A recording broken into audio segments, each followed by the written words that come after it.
2월 중순부터 3월까지 병원 입원 환자가 증가할 수 있다는 경고가 나왔습니다. 온타리오주 자문기구는 지난달 11일 신규 확진자 수가 정점을 찍고 감소하기 시작했지만 어제부터 방역 규제가 풀린 만큼 2월 중순부터 모든 지표가 다시 증가할 수 있다고 예상했습니다. 이어 백신 접종과 오미크론 확산, 사람들의 행동에 따라 추가 확산 규모가 달라질 수 있다고 덧붙였습니다. 기구는 PCR 검사 대상 축소와 신속 진단 키트 부족으로 정확한 예측은 어렵지만 지난해 12월 1일 이후 2달간 적어도 150만 명에서 많게는 400만 명이 오미크론에 감염됐을 걸로 추정했습니다. 실제 하루 확진자 수도 3만여 명에 달할 걸로 기구는 예상했습니다. 이런 경고는 앞서 정부가 발표한 2월과 3월의 단계적 개방을 막는 요인이 될 수 있습니다. 이에 대해 덕포드 수상은 영업 봉쇄와 재개를 다시 반복하지 않도록 신중히 추진해 나가는 것이 목표라며 영업 재개에 대한 대응책도 준비했다고 강조했습니다. 온주보건부도 입원과 위중증 사례가 감소하기 시작했다며 의료 한계에는 다다르지 않을 거라고 덧붙였습니다. 그러면서도 중단된 비응급 수술에 대한 재개 시기는 밝히지 않았습니다. 오늘 정부 발표에 따르면 실제 입원 환자 수는 3,091명으로 일주일 전 4,000명에서 크게 줄었고 1월 중순 대비 30% 가까이 감소했습니다. 위중증 환자 수도 직전주 608명에서 568명으로 감소했으며 양성률도 16%로 떨어졌습니다. 하지만 지난 30일 동안 1,238명이 사망해 사망자 수는 감소하지 않고 있습니다. 오늘 기구는 백신 접종만이 입원율을 낮출 수 있는 방법이라며 이달 말까지 800만 명이 3차 접종을 해야 최악의 상황을 피할 수 있을 것이라고 강조했습니다.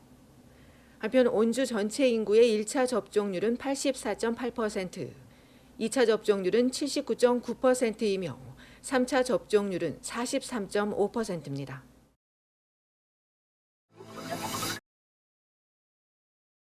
피싱 사기 행각이 변하고 있습니다. 이전에는 협박을 하면서 돈을 강탈했다면 지금은 당첨이나 리베이트 등 긍정적인 메시지로 현혹하고 있습니다. 캐나다 포스트에서 택배에 문제가 있다는 이메일을 받은 여성은 첨부된 인터넷 링크를 클릭하려다가 혹시나 하는 마음에 우체국에 확인해보고 사기인 줄 알게 됐습니다. 피싱 사기는 이메일과 문자 메시지, 전화로 이어지고 있습니다. 코스코 캐시백에서 무작위로 현금을 준다거나 $1,000 리베이트에 당첨됐다는 문자를 보내며 링크를 클릭하게 유도합니다. 또 보건당국인데 백신 접종자에게 $100를 준다는 사기 문자나 UPS나 아마존, 넷플릭스 비밀번호를 묻는 사기 메시지도 기승입니다. 재택근무와 온라인 쇼핑이 급증하면서 이런 피싱 사기가 급증하고 있습니다. 예 전문가는 문자나 이메일 등에서 의심 가는 내용을 받으면 절대 링크를 클릭하지 말 것을 강조했습니다. 세금 신고 시즌이 오면서 연방국세청 관련 사기도 시작될 수 있다며 국세청에서 문자나 이메일을 받으면 반드시 국세청에 연락해 확인할 것을 당부했습니다. 한편 브리티시 컬럼비아주 밴쿠버에선 최근 노인을 표적으로 한 전화 사기가 기승입니다. 밴쿠버 경찰은 가족 중 한 명이 경찰에 체포돼 보석금이 필요하다고 속여 돈을 강탈하고 있다며 유사 범죄 피해를 주의해야 한다고 강조했습니다.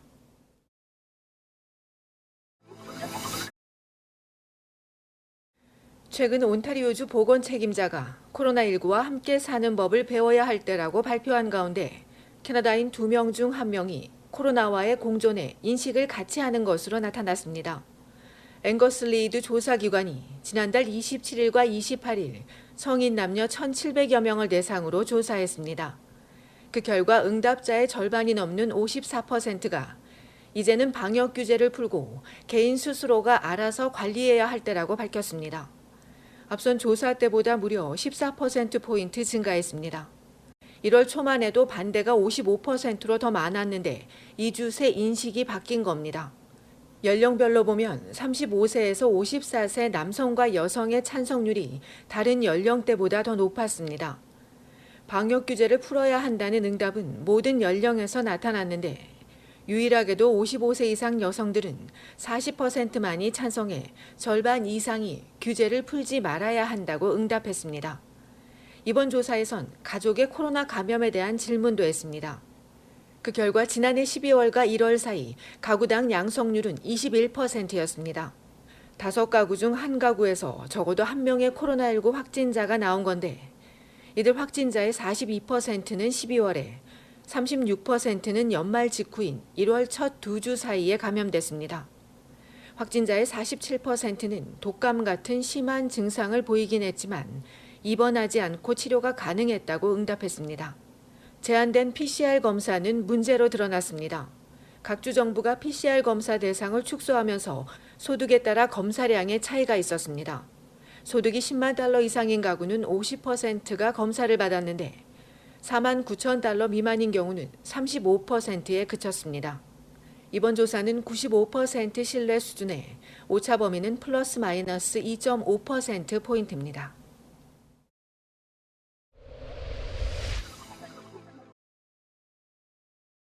온타리오주 놀수욕 학교의 불어 교사가 학생들을 성추행한 혐의로 기소돼 충격을 주고 있습니다. 경찰에 따르면 던뷰 미들헬스 앤 웰리스 아카데미에서 6학년과 7학년을 지도해온 26세 네이슨 그라함이 지난해 9월과 10월 사이 여러 명의 학생에게 성범죄를 저질렀습니다. 2달여 넘는 기간 조사해오다 지난달 12일 그라함을 체포한 경찰은 4건의 성적 접촉과 4건의 성범죄 혐의로 기소했다고 밝혔습니다. 그라함은 앞서 스카보로에 있는 알렉산더 스털링 공립학교에 3년간 근무했으며 현재 그라함은 대기 발령 중입니다.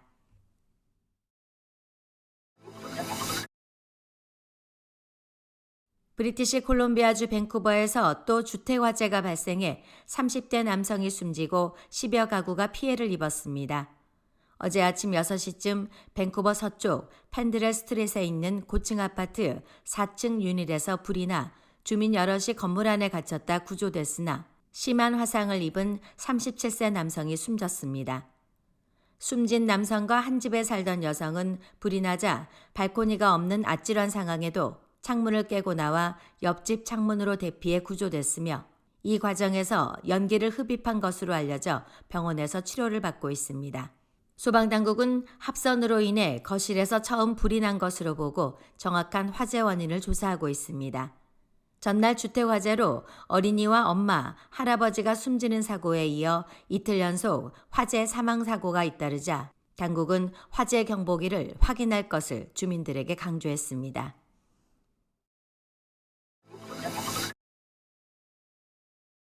브리티시 콜롬비아주에서 코로나19에 걸려 병원에 입원하는 환자 수가 1,000명을 넘겼습니다. 어제까지 BC주의 입원 환자는 1,048명으로 코로나 팬데믹 이후 처음으로 1,000명을 돌파했으며 위중증 환자 수는 다행히 3명 감소한 138명으로 집계됐습니다. 알버타주도 위중증 환자는 90명대로 줄었지만 입원 환자는 1,516명에 달해 역대 최다를 기록했습니다. 검사를 받은 사람 가운데 확진 판정을 받는 비율인 검사 양성률도 BC주는 22%, 알버타주는 36.4%로 여전히 높은 수준입니다.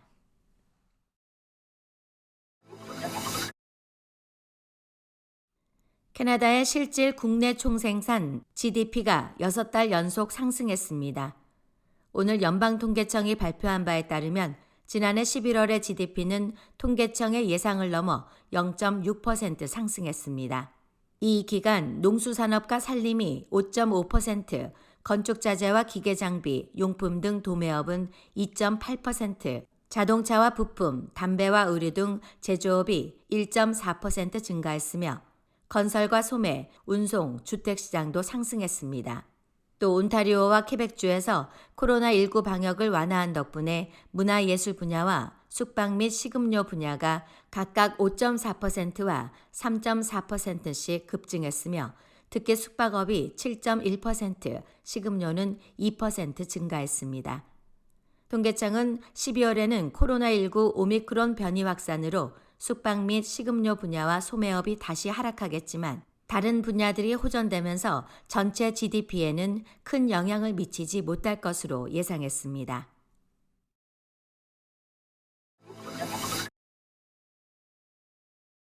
온타리오주 토론토와 남부 지역에 또 눈이 예보됐습니다.